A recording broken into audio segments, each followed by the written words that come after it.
The Tutty Baker Festival is this weekend, and those of you who attend, you might see some eyes in the sky. It's on purpose. Freeport police are keeping watch with drones this year. Eyewitness News reporter Jess Lipson caught up with those running the drones. And Jess, what can the drones do?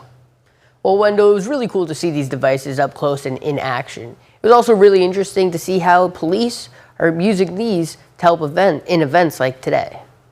Technology is always expanding, and the city is always looking for ways to utilize different tools. Freeport police posted to Facebook they'll have a bird's eye view of the Tutty Baker's Festival this weekend.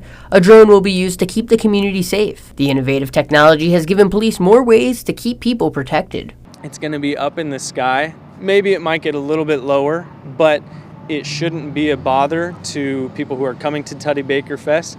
And in that case, if it's helping law enforcement do their job and it's not in your face, that's a good thing.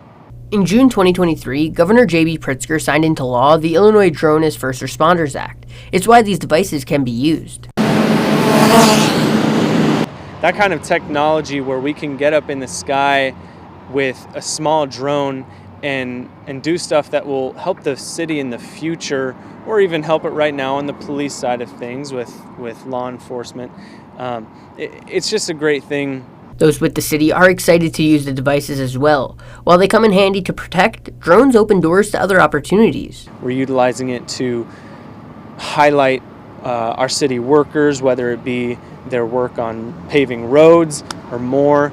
We utilize it in a lot of different ways.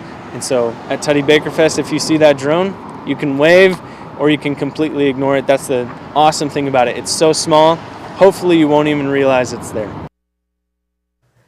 Sadly, I couldn't use a drone myself, but to be honest, that was probably for the best. Wendell, those things look expensive. Yeah, let's leave it to the professionals. Thank you so much, Jess.